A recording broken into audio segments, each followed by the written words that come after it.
way.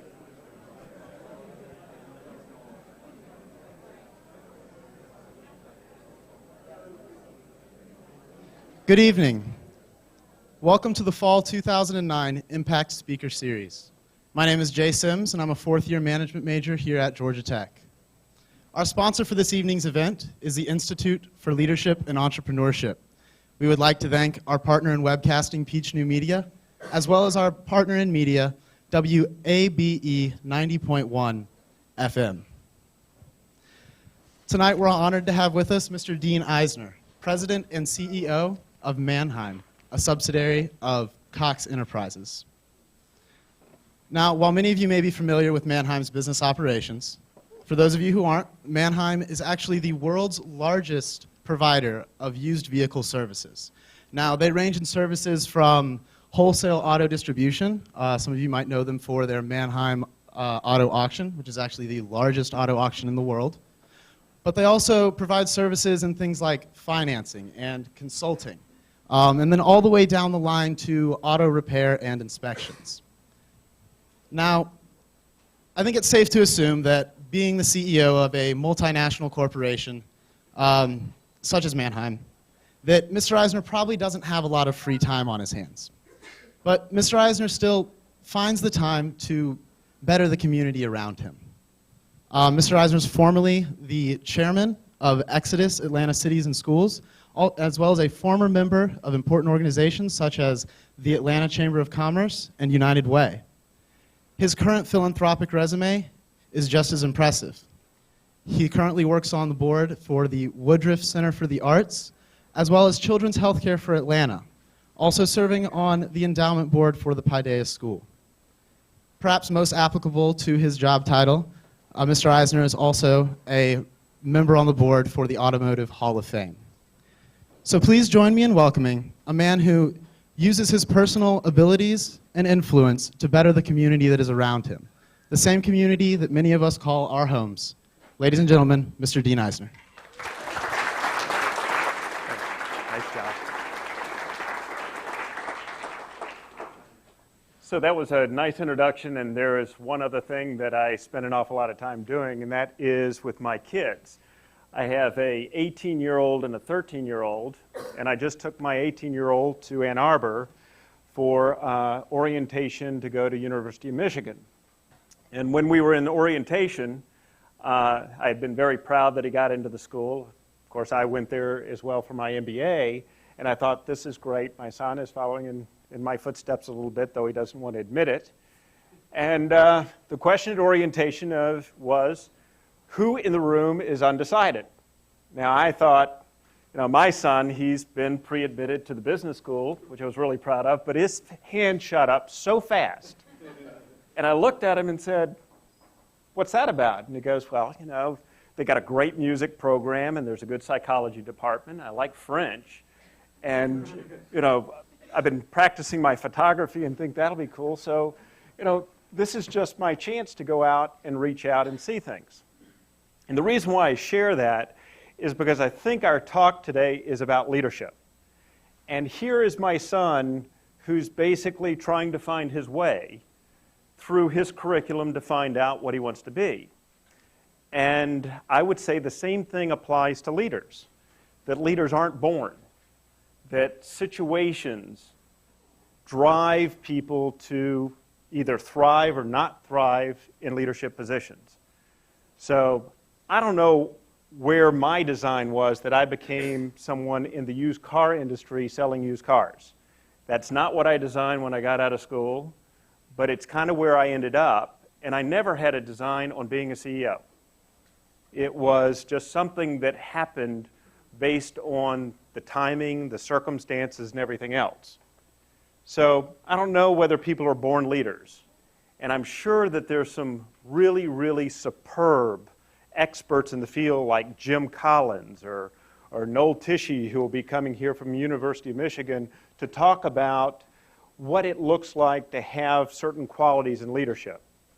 I can't talk about what it takes to be a leader because I think every individual has their own leadership style, and the circumstances that you face will determine whether in that setting you are a leader and you can lead the organization.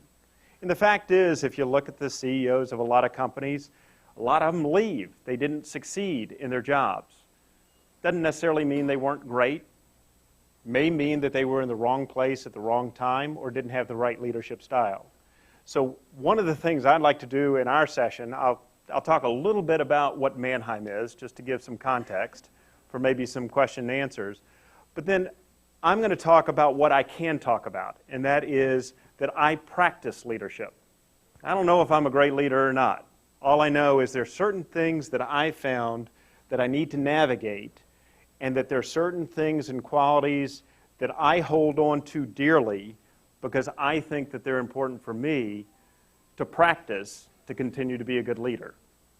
So we'll do that, and I'll give you a chance. I've got about 20 different thoughts, and y'all can pick the ones you want to hear a little bit more about, and I'll share with you my thoughts because that's all I really can talk about is my experience.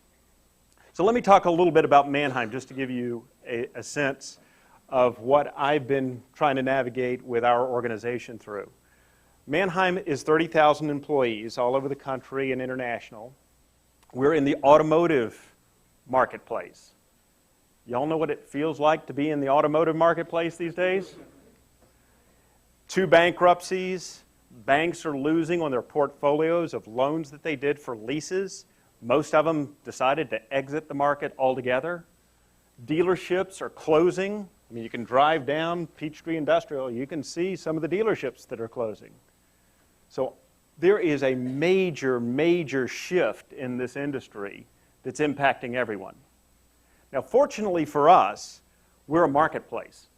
We're like the New York Stock Exchange of cars. We don't really need to know or care because we don't set the prices, we don't own the cars, we just run the market.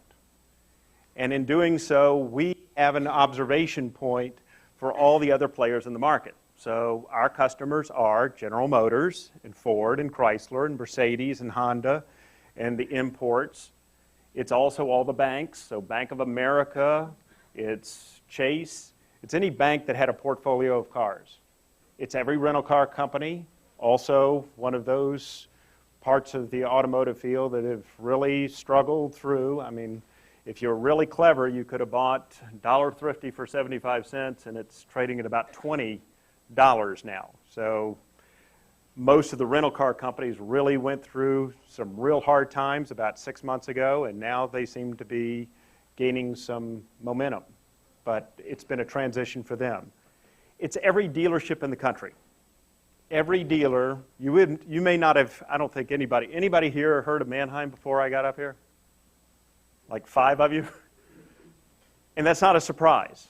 Manheim is not a consumer marketplace. It is a marketplace for large owners of used cars to redistribute them to dealerships.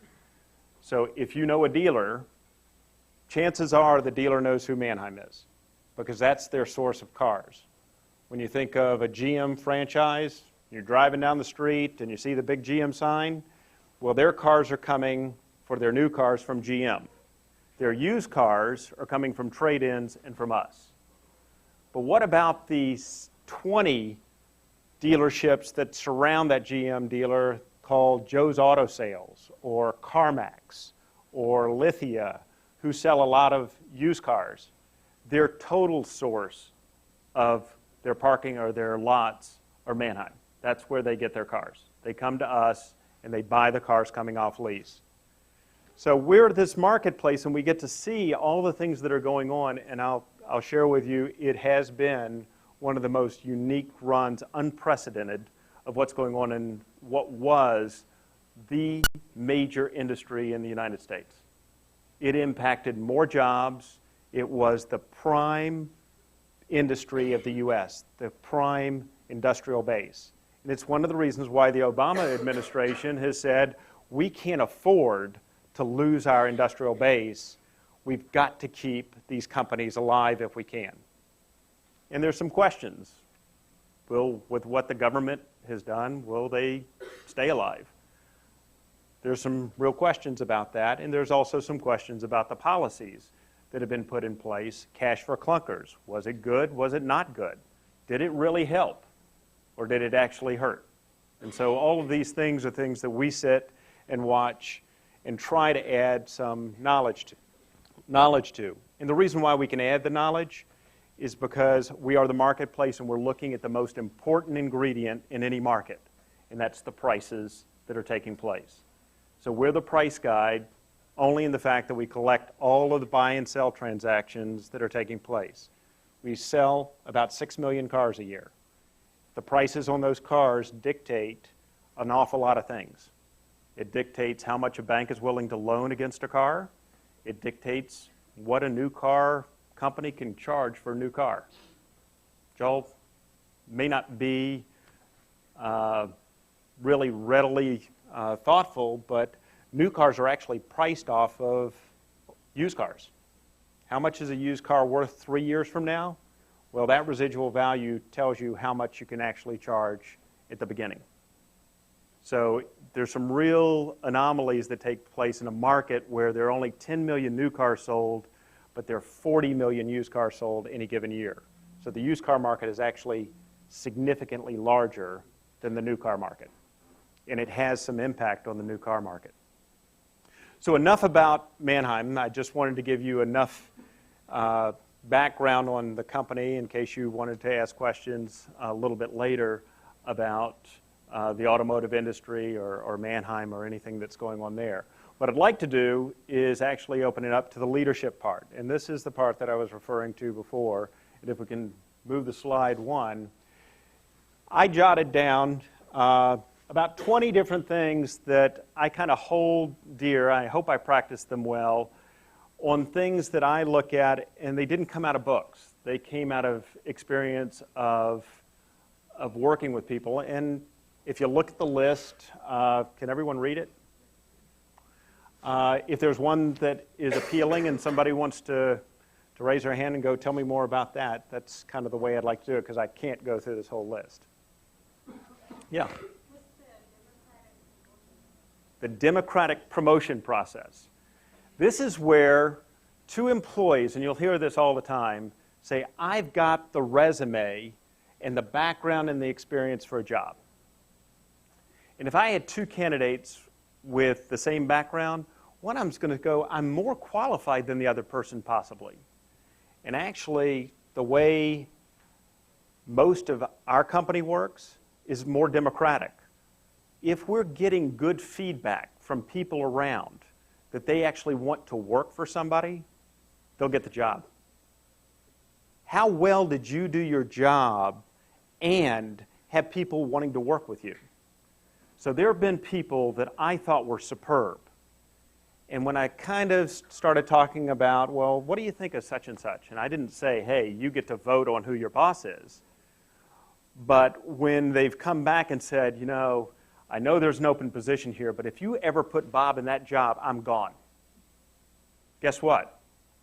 Bob may have lost the job because his potential employee didn't want to work for him. Now, one person saying that, 3 people saying that about somebody who's going to come in and lead that group, that's enough so that you can lose the job. So it's not just about what's on your resume. It's not just about what's on your skill set. It's how you got the job done. And a lot of people miss that. And they go, I'm just as skilled or more skilled than somebody else. And you go, well, that's not the only ingredient for the job. Yeah. Yeah. It's great being the CEO of a company because I get to make all the decisions and everybody does exactly what I say, right? Doesn't work. I can say, let's do this, and if everybody doesn't agree, it's not agreement. If everyone doesn't understand what we're trying to do, it's not going to get done the right way, especially if it's a controversial one where people really don't want it to work. If you don't have people lined up, it's not going to work. I've seen it over and over again. So who works for who is, it's not a hierarchy. It is can you get this done? Does it make sense? I actually have to do the work to convince you that this is the right thing to do. Now, I probably have a couple more tools I can use than someone who works for me or someone who works for them. But there's no mistaking, and you shouldn't make the mistake just because you're in a role of leadership that dictates that everyone will do everything. Even if they just said, you know, I'm going to do it just exactly the way they said and salute, chances are you're going to miss an awful lot of the texture of what needs to happen to actually change it just that little bit to actually make it work. Does that make sense? So the question about who works for who, if you get the impression that everybody works for you, you'll lose that piece and you'll probably make a mistake along the way and realize that your implementation failed. Your idea may have been great. Your implementation will fail, and then it's a failure. Could you touch upon when the customer is not always right? Yeah, we're facing this right now. Customer, we satisfy every one of our customers. Our guys will do anything for any customer anytime. Does that sound good? Problem is, everybody is satisfying customers differently. So we have an issue right now. Somebody comes in and they got a complaint about a car. So let's say you come in and you've got a complaint. So I say, well, I want to make you happy. So let's talk about it. And you say there's a $600 problem on the car. How about if we split it? $300, $300. And you walk away and go, okay, that's a pretty good deal. But then you come in and I say, you know, this isn't going to work. I'm not going to give you anything. And your circumstances are different, but you kind of go, well, you gave him $300 and you didn't give me anything? And all of a sudden, I thought I was doing the right thing, but actually I'm starting to expose an inconsistency. And if you're really, really inconsistent because you're making everybody happy all the time, instead of making it, what do you expect? Manage to the expectations and deliver the expectation, and you don't have to customize for everyone. So customizing actually will make you really, really inefficient. And if you're really serving a customer really well, your notion is that I should customize for them. You customize for them, and you're going to be spending so much time and energy doing really, really customized things, you'll never get the efficiency to satisfy most of your customers. So one of the problems that we have as a company is that we have so customized everything to every customer that the push and the shove is we're trying to make things more standard and more consistent and manage expectations. When you come in, you can either return the car or not return the car, one way or the other. Same with you. All of a sudden you go, okay, well, I know what the game is. Everybody's treated the same. There is no favoritism. Got it. And I may not like it because I may not want to return the car, but at least you have the option. It's the same for everyone. I don't know if we can pull that off. It's a real challenge for a 60-year-old company who's always been doing it that way. What's that? One version of the truth. I'm so simple that I found that, you know, you're meeting with bankers and you have one set of numbers for the bankers and then you have another set of numbers for yourself, and it's not cooking the books or anything. It's just one of them is what we could do if we really, really performed really well, and another one is your budget, and another one is your target, and all of a sudden the numbers start to get confusing. And no one quite knows which number you're talking about anymore. And so the problem is you can't get anybody, the lights to go off with anyone, because everyone's wondering which number are we talking about now. And it's not just about the numbers. It's about any story that you tell. You ought to find one version of it, and that's the version that you're going to run the whole company, and especially if you've got a lot of employees. You can't afford to have multiple refinements of the same story. It's got to be so simple. I call it third grade. If I can't take it to another department and they understand it, then it's not going to fly. In the version of the truth, there's got to be one version. Snake killing is my favorite. If y'all didn't say anything, I was going to pick snake killing. I'm part of a group of CEOs that get together with Jack Welch and a couple others in New York twice a year, and this was the most impactful comment they made. I didn't make this one up. A guy named Jim Kiltz made it up. And Jim said that Jim was the chairman of Gillette. And he had this great opportunity because he had just come off being the chairman of a couple of other companies, and they asked him to come into Gillette because Gillette had missed its quarterly earnings for the 13th time in a row. And the backers of Gillette were Warren Buffett and KKR. Those aren't people that usually tolerate 13 misses of your earnings projections. So he went in and he started talking about snake killing. And snake killing, the concept, and then I'll give you the practical of what he did and why it was so important to me. He came in and he said, we got 36,000 product lines here. And I need to get that down because let's follow the 80-20 rule. And I want you guys to go out there and I want you to go find what the 20% that make up our profitability is. And so they ran off and some people did some analysis and they came back and they said, you know what? 20%, the 80-20 rule works, 20% of our product line make up 80% of our profitability. He said, good. What I want you to do is I want you to go out there and kill, let's say, 70% of the product line. Go out there and get it done. And this is where snake killing comes in. Snake killing, by definition, is do you have people, when a snake comes across your path, that kill the snake? Or do they go, what type of snake is that? What will happen if it bites me? Let's go research. Oh, look at this. And they talk about and get the data for dealing with a snake in front of them. And then they're the people that come up and just whack the head off and say, I don't really care. I just got to get it done. So what happened when these guys went off with the 36,000 in the spreadsheet? They came back, and a month and a half had passed, and he said, so where are we? And the guy was really excited. He said, we got a group together. It's a cross-functional group. We got finance involved, marketing involved, product management involved, engineering involved. We sat down at the table.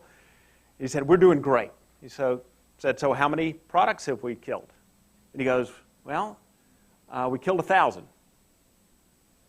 Kilt said, 1,000's not getting us there. And the guy kind of sheepishly said, yeah, and we added 1,200 more. So Kiltz took the sheet, drew a red line, and said, don't worry about it. Tomorrow, come back, and these are dead. I don't need a committee. I don't need anything else. They're dead. That's the way Gillette got back to profitability, making really, really tough decisions by snake killing. And in an environment that we've been in recently, the only thing that you can do in an environment like that we've been facing is actually go out and do something. Because I'll share with you, if you don't do anything, you're dead. In this environment, you have to do the things that may make you a little bit nervous, but you got to take action. Action trumps analysis and figuring it all out on the spreadsheet. You got to take action. And the good thing about it, the opportunity in it, is you can make mistakes. And if you make mistakes, actually the environment is probably going to cover up. The environment's going to allow you to make mistakes, I got to tell you. So that's what snake killing was about. And this was a year ago. And I ran back to our office. I got my group together and said, okay, we're going to have stickers. And we're going to have a vote every week of who killed a snake this week. And it got to be such a cultural thing. There were mugs that were made, and you got a mug if you killed a snake that week. And the whole culture was, let's get it done.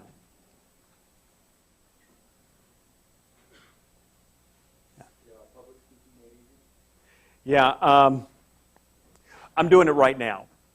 And that was my caveat at the very beginning. I can't talk to you all about what the scientific knowledge of what a leader is. I can only talk from my own experience. And so I used to go up and do public speaking, And I get kind of nervous because I wasn't sure if I really knew the subject. And the real secret to public speaking altogether, I've completely changed my view. Only talk if you know what you're talking about. If you don't know what you're talking about, you should not be standing up in front of other people saying anything. So you can talk about your personal experience, or you can talk about things that you really know about and you're more of an expert than they are. But otherwise, you probably want to decline the offer to talk. And then you can be kind of relaxed. You may get your butterflies or whatever else in your public speaking, but the fact is you don't need note cards. And I got to tell you, from my experience, watching speakers who are reading a note card puts me to sleep. So if you're not engaged with your topic, and you're not passionate about your topic, and I'm passionate about these, it's not going to resonate with anyone. So the easiest part of public speaking isn't how you stand or how you use your, I mean, there's some, I guess, some ingredients to good public speaking. The critical part about public speaking is, do you know what you're talking about? And if you do, have the confidence that you don't need the script. You can talk from your heart, you can talk from your mind, and it'll go all right. And you can make mistakes. Could you talk a little bit about playing to your strengths? What's that? Playing to your strengths. Playing to your strengths. Yeah, and if I could, after I do playing to your strengths, I'll also do know your limits. Playing to your strengths is kind of the idea that for a long time people talk about career development and training and development to train people to be better at what they're not good at. And I'll share with you at the stage that most of you are at, you probably want to challenge yourself to go after things that you're not good at. But at a certain point, if you're a pro baseball player and you're a great hitter, you shouldn't be trying to run the bases every single day to see if you can get faster and faster and faster, because the marginal returns on that are probably pretty small. You're probably better off doing more batting practice and making sure you stay with what your strength is, and that's hitting. So I commonly see amongst managers trying to train somebody to do something that innately they're just not good at. And it's fine to get them to a certain level, but what you really ought to be doing is finding what their strength is and putting them in a role where they can actually play to their strength.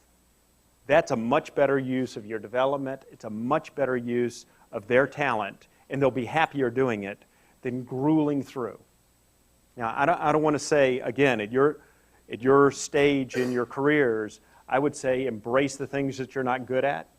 I mean, I always thought I was good at marketing, and I majored in finance, and it was only because I wanted to understand what the finance people were talking about. It was not a strength, but you need some foundational knowledge. But beyond that, no one should be making me a CFO of a company. I need to rely on somebody who loves doing that as opposed to me, and that's playing to your strength. The other one that's close to it is know your limits. And I'll share a story that I share, and it's a painful story. Not for you guys, it's painful for me. This is something I've shared with our executives about what they're demanding of their employees. So y'all got this great coach at Georgia Tech, Johnson. And he comes in last year, and he decides he's going to put in this new offense that's kind of different. And he goes, what was it, 9-3 last year in a bowl game, right? And at the end of the season, they do that end of the season interview, and humbly, Johnson says, yeah, I looked at my players and what their capability was, and I decided that I could only put in about 30% of the offense. Just watch us next year, because I just put in as much as I thought that they could handle. My team, University of Michigan, had a new coach, brand new coach. He went in, he had almost the whole defense return. He did lose some people on the offense. He was putting in the exact offense that Johnson was putting in, very close. And he goes in, first thing he does is he loses the only quarterback that had really any snaps the year before by running them off, and then says, we're going to put the offense in and we're going to get this thing in. And what happened to University of Michigan? They went 3-9, the worst record that they have seen, I think, in the history of the football program. This is the winningest program in football. Didn't go to a bowl game for the first time in 34 years. And what did he say at the end of the season?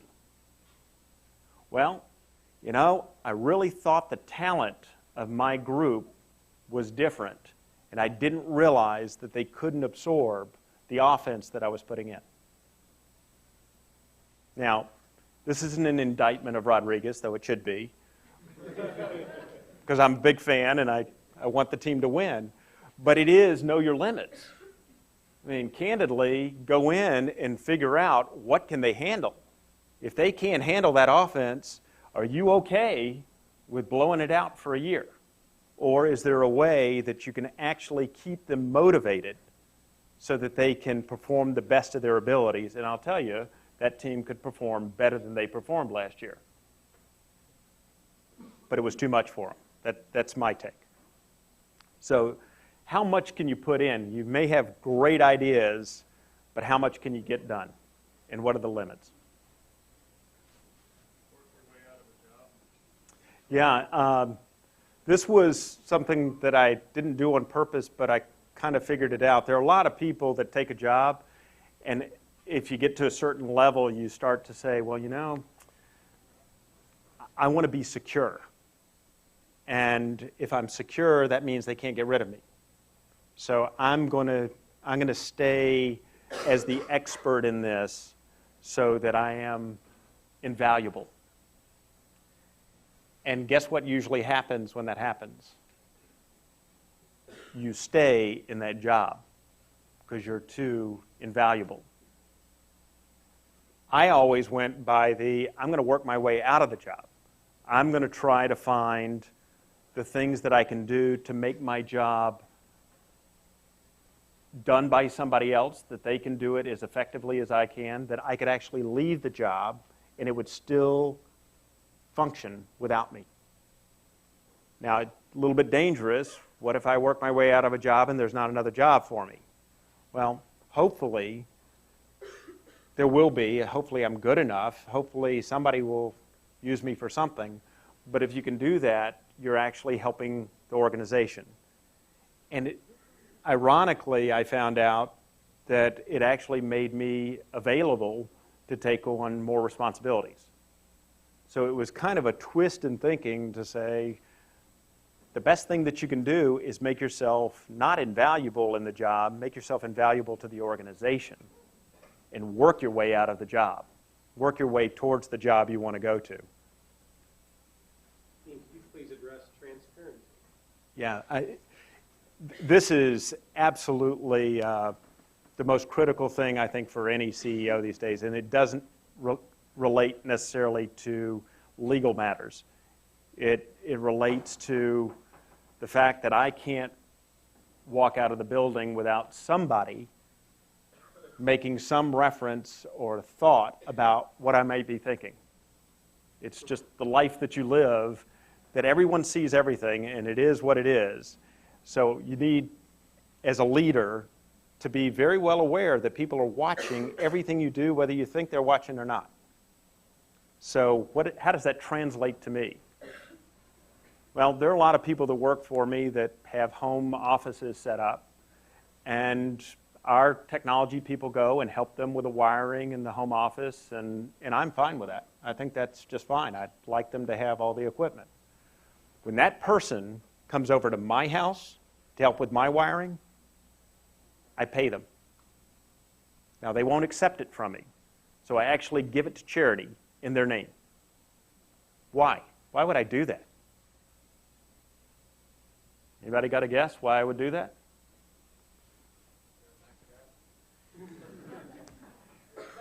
Otherwise, people look at you as taking advantage. What happens when that person says, I was over there for 3 hours wiring his system up, he's taking advantage of my time on my weekend? Could that happen? Could. Would they complain about it if they did it for somebody else? No. But if the CEO asks you to come over to your house and do something, God, can I say no to that? I don't know. So to really, really be transparent, it means every behavior, and it's being really, really careful about where the lines are. It's down to, and believe it or not, I buy my stamps. I stamp the envelopes that go out. I'm not going overboard. Believe me, there are enough things that go on that people want. There's always the idea that people want some image of what the leader is doing, and you got to be so careful because they basically want to know whether there's something kind of salacious in there at all. And so you got to be really, really clear, especially in today's world. Does that make sense? There's a lot of chatter that goes on, and the best way to remove chatter is not to give them anything to chatter about. Yeah, what I've found to be a great approach to getting a message across, it's not presentations, it's not slideshows, it's actually telling a story. If your presentation, if your slide presentation doesn't tell a story, it's got to include all the data and all the facts. But every slide should be saying something, and it should be building up to a story. And you probably should have whatever the punchline is, you decide whether it's the beginning or the end. Somewhere there is a key slide that says, if I get past this one, I've got the approval. I've got them. And so either you're building a story up to that slide that says, and here's the bottom line, or you start out and say, here's the bottom line, now let me tell you the story how I got there. But the story has to be comprehensive. It can't leave any facts out. But it has to be a story. It has to be compelling. So if you really want to sell, the best way to sell any idea is to have a story around it. Data's good. Stories are great. Stories get passion. Stories get imagination going. People like stories. So the idea that work is supposed to be really, really just bland and just the facts, and let's just make if the worksheet works out, then we should do it or we shouldn't do it. It's much better to tell a story because then people will understand what the underlying thought process was, and they can buy in a lot better. A good question would be to this. Whenever anybody comes in to interview with me, I always have them, basically I ask them a lot of questions. But I don't really count any of the questions I ask. I can ask the most brilliant question to them and they'll answer it, and I'm sure that they put a lot of thought into it. What's really revealing is the questions they ask me. So the difference between the question of where's my office to what's your growth strategy? Which one would be more appealing to you if you were hiring somebody for a job? The second one, right? So a lot of people, I think, get the impression that the way to be really, really impressive is to have all the right answers and be able to factually say, this is where it is. There's a lot of risk in making statements. Making a statement you can't vary too much from. Asking a good question is actually a great way to not commit yourself. It shows interest, it shows intrigue, and actually if it's a really good question, a really well thought out question, then it actually will show more enlightenment than even a statement. So I don't think I've ever hired somebody by me asking them a question and getting a great answer back. I've hired and not hired a lot of people by the questions they've asked me.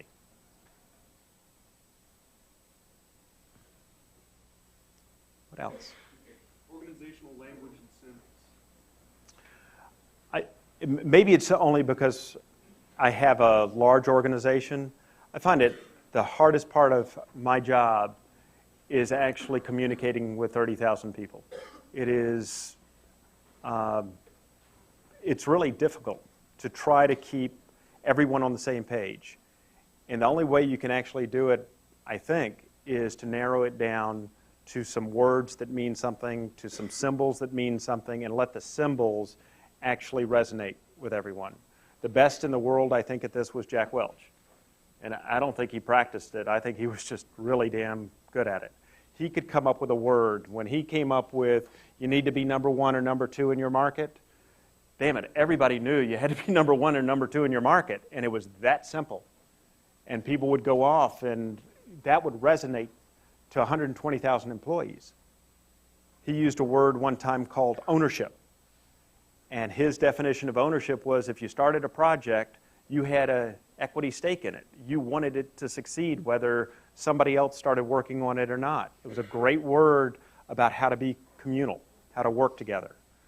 So these words and the languages become really critical if you're going to manage a large organization. I think it's even critical in a small one. I've seen deals fly apart from just 1 or 2 words being misplaced carelessly and people getting confused and it going off and people misinterpreting what it was. So in the days of electronic communication, when you're doing emails, when you're doing texting, I got to tell you, if you're not careful, you can send people off into a direction that will have them confused. And so you need some symbols that represent what you want it to be. Whether it's not just the brand and the logo, it's if you're going to have an initiative, name the initiative. Put a logo next to the initiative. Get everybody on board for what that initiative means and let the symbol and the brand speak for the whole thing.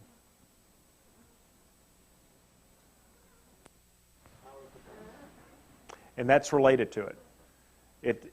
Power of the pen is actually how well or how not well do you write.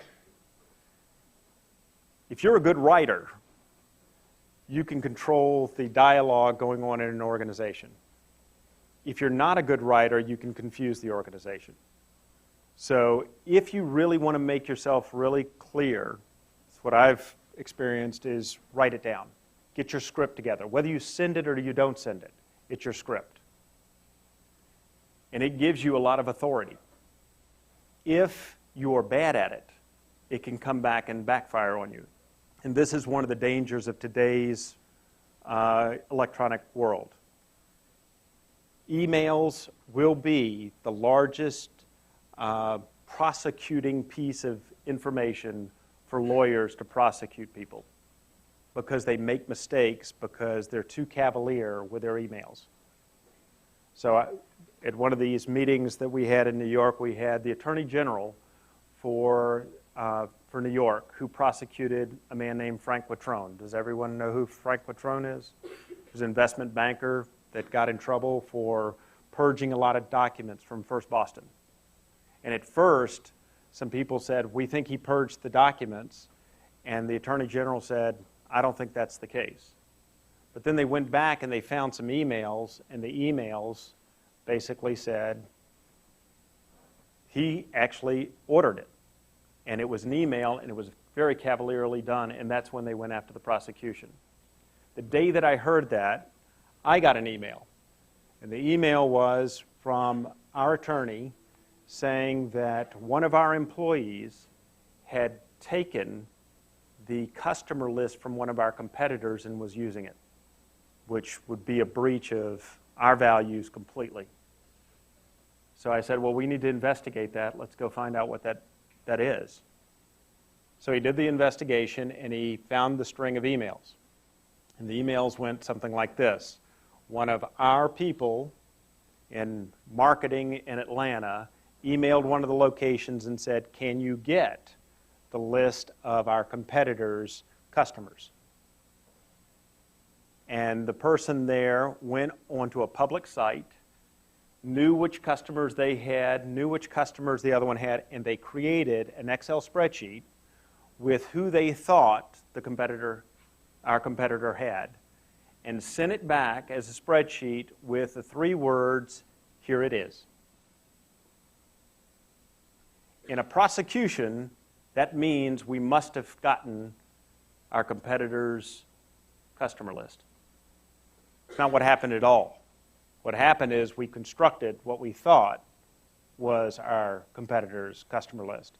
Real big difference getting their list or making one up. But the email said, "Here it is."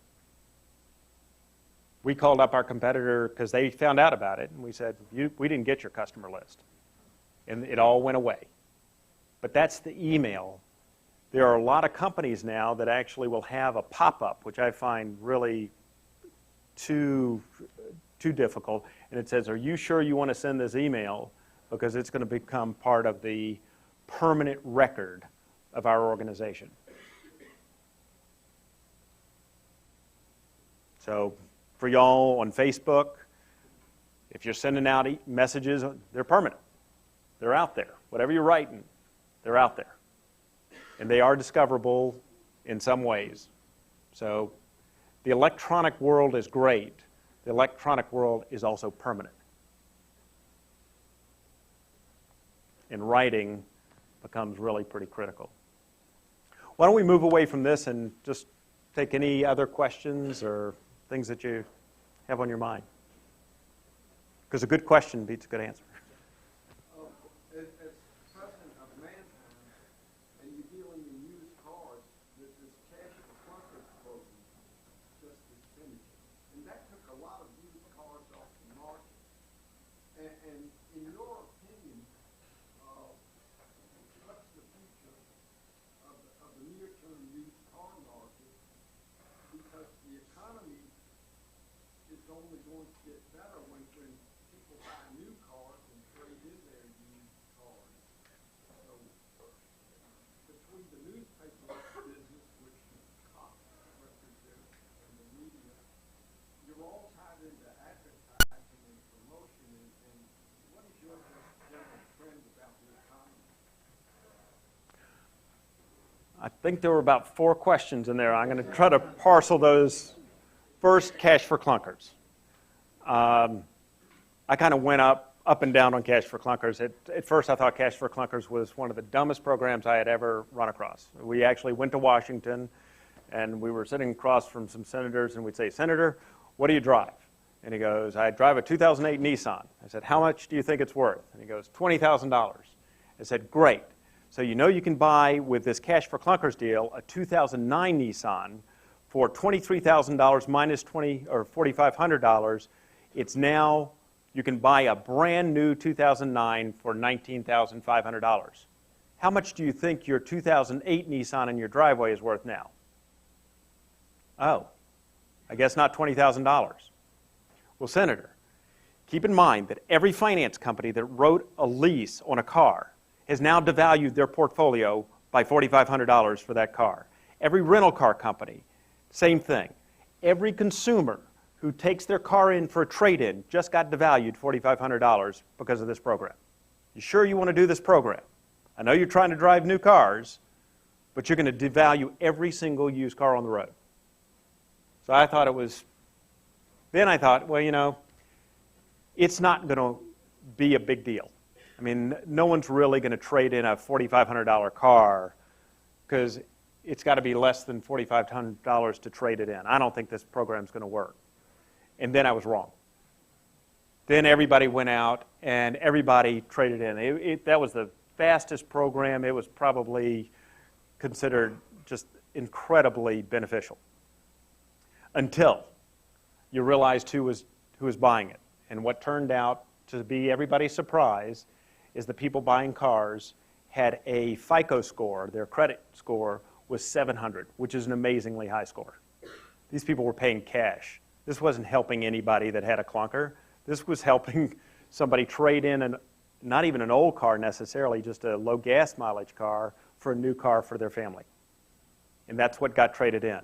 Now, the worst part of that program is If you talk to the dealers around Atlanta, Hennessy or Nally or any of the dealers, they'll tell you they submitted 60 cars and they've been paid on 2. So they are out 6 figures or 7 figures right now waiting. Now what they will also say is that it was a great program to get people into dealerships, and it's about time we got people shopping again. Problem is, if you go there this week, there's no one in the showrooms. So I think I'm back where I started. I'm not sure that this program did anything except accelerate sales that were going to take place some other time. So that's cash for clunkers. What does that mean for the car market? I think that the car market is really, really going to suffer because we do need new car sales. And for 5 years, General Motors and Chrysler and Ford basically subsidized pulling forward car sales years in advance. These 5-year programs with nothing down, all the cars that were supposed to sell this year were already sold last year and the year before because of these programs. So I don't think we're going to see a lot of new car sales for 3 or 4 years. There's going to be and then there's going to be a scarcity of new cars, and then all of a sudden demand will start to pick back up again. Does that make sense? So why are we going to suffer? Why is it going to continue to suffer? If you add up the capacity of all new car production and all the distribution, it's about 20 million units. That's how many cars can be produced. That's what we have the capacity for. The demand is only about 10. A couple of years ago, they were selling 17 because they were basically giving a lot of cars away. Now it's about 10, and we're over capacity in almost every aspect of the car market by about 10 million units. And until that gets cleaned out, I don't think you're going to see a recovery of the car market. You're going to see competition continue. I just asked a follow-up. The destruction of 600,000 clunkers in turn, the destruction of 600,000 cars, is that going to raise prices of the Yes. car market? Well, Car prices are likely to go up. it is not really cash for clunkers. It is some people need cars and want cars.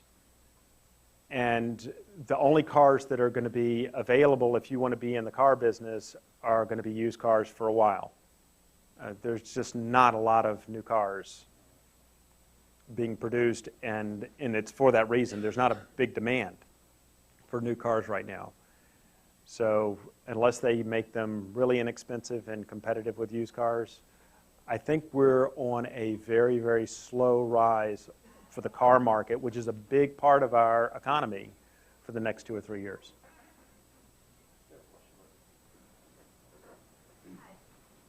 Hello.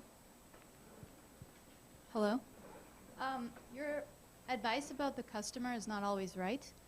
Do you also think the same for a company that has 10 employees, 100, 1,000 for smaller companies as well? Depends on what stage you're at. Sometimes sticking with the values of what you think your company is all about is the most important thing. So if your company is about customized, providing customized service, you better stay customized. Once you grow big enough, though, you're going to have to compromise your customizations or find some other way, or it's going to be very, very cost inefficient. So at some stage, you got to start picking and choosing what is your value system. So Morgan, a car manufacturer, said, we're going to hand make every single car. If they didn't hand make their cars, they would be not so interesting. So they can't make a lot of units. They're going to be about the size that they're going to be, but if they ever went to a manufacturing process and stopped customizing, they probably wouldn't be as interesting a company. So I'm not sure if it has to do with size or it has to do with what's your value proposition. Our value proposition is a marketplace, and we customize in the marketplace. I mean, you wouldn't want, and I hate doing this, but McDonald's, you wouldn't want a customized Big Mac that also served you pizza at one location, so that you're walking into different locations and you didn't know what to expect when you walked into a McDonald's. One of the things that people like about McDonald's is when you go in, you know what to expect. Now, you may not think that this is the greatest meal in the world, but you know what you're getting when you walk in the door, or you hope you do. So it depends on what business model you're going to run under. Yes, I wanted to see if you could talk about the snake killing for Manheim, as far as how long the process took, how many you actually killed, how fast you saw the results, you know, things like that. Well, we've had a really, really difficult transition. We started out as a roll-up of acquiring companies. So we acquired mom and pops like Blockbuster did when they started their company. They started out by buying the little mom and pops and putting the Blockbuster up. That's what we did. And we didn't change it for 50 years. It wasn't until 5 years ago that we tried to do anything that said, let's start to get some efficiencies here, but let's not give up the culture of the spirit of taking care of people locally. So balancing those two was really, really important. How do you do that? It takes a long time. We had to sit down with every general manager before we made any decision so that we could get them to buy in to what we were doing. Because if they didn't buy in, they'd make whatever we tried to do fail. Our biggest benefits to accelerate snake killing were two. One of them was we had to sell on the internet. We decided culturally and for the future, we had to sell on the internet. And if you're an internet buyer, you can't afford to go up to 85 different Manheim locations, get 85 different experiences. The pricing was, just to give you an example of how random we've been. We did, a lot of you take statistics. Anybody who's taken the statistics? So we did the pricing of the 85 locations. We plotted them on a graph. And as you know in statistics, you try to draw a line, and then there's the variability to the line. 85 dots, there was no line. No line at all. So we said, well, maybe it's large locations versus small locations. No line. Maybe it's geographically. Maybe we should do the Florida region and no line. That's how random, and that's just on one. We had random branding. We had random policies. We had random everything.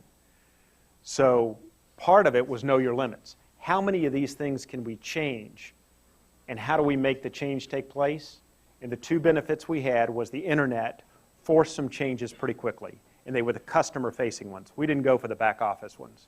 We went for the customer-facing ones and said, we've got to change, and if we're going to change it for the internet, you got to change it at your location too. And they all agreed. They all said, we get it, we got to make those changes. The other one was the economy. We didn't get hit hard by the economy. We're a marketplace. We've actually been quite successful even through this past year. But didn't stop us from using it. We stood up and said, the world is changing, the economy is awful, let's make the changes that we need to make, let's accelerate these changes as fast as we can. And everybody was going, yeah, absolutely. So we took advantage of those things. Where would I say we are in terms of the changes we need to make? 30%. And we've been working at it for 6 years. That long. Not a short process. Takes a while. But I'll tell you the pride that we have in it as well. We kind of look at this and say, you kind of have to manage your workforce with this because we're a service company. We don't make anything. So all of those employees are service people. We do our employee surveys every year, and our scores actually went up from the year before. We measure up with high-performing companies. We actually exceed them. So we're about 5 points above the name brand companies in terms of employee engagement and work-life balance and on almost every measure. And most of the companies doing surveys this year are actually going down because the uncertainty and supervisions. Ours actually went up because we actually used this as a rally cry to say, let's get together and everybody agrees that that's what we should be doing. It's a difficult road. Dana Spell asked a question. This is actually a follow-up to what he said.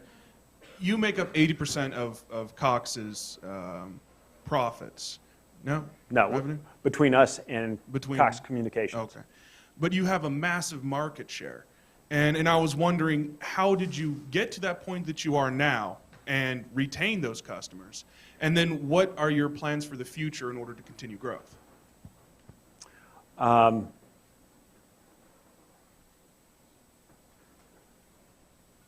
think we do a good job. I mean, candidly, what I was just saying about the surveys, if you have engaged employees, they're going to make you good. And that's why there needs to be such a focus on it. Any of you that have ever been in a restaurant and decided not to go back to the restaurant, was it because of the manager, the general manager, or the owner of the restaurant? Who was it that turned you off? It was the waiter. And the only way you can get a waiter or someone on the front lines feeling and projecting to a customer that they like what they're doing and they enjoy their job is that they enjoy their job. You can't make it up. You can't force them to do it. So a lot of effort has to go in to get your workforce really engaged. We have a really engaged workforce, and that's going to make us good. Now, that's on the ground. I would say we have large market share because we have a great footprint. We made the right strategic decisions when we acquired certain companies. We didn't go off and start trying to do something else on top of what we were doing. We kept saying we want to perfect what we're doing right now, and it'll take a while to perfect it, maybe another 10 or 20 years, and we didn't lose focus on it. And candidly, I think you would say that our organization is a nice organization to work with, but we are as competitive as anybody. I mean, it may not show up, but we hate to lose. And it's not that somebody has to lose to us. We use ourselves as our benchmark. So we don't like to lose a single account, and we'll go back, and if we lose an account, we'll ask, what did we do, and what do we do next time? And so it's a very competitive organization as well. Doesn't seem that way if you met most of the people. You'd say, God, they're really friendly. But candidly, they are really, really competitive. So, Dean, thanks for coming out today. Enjoyed it.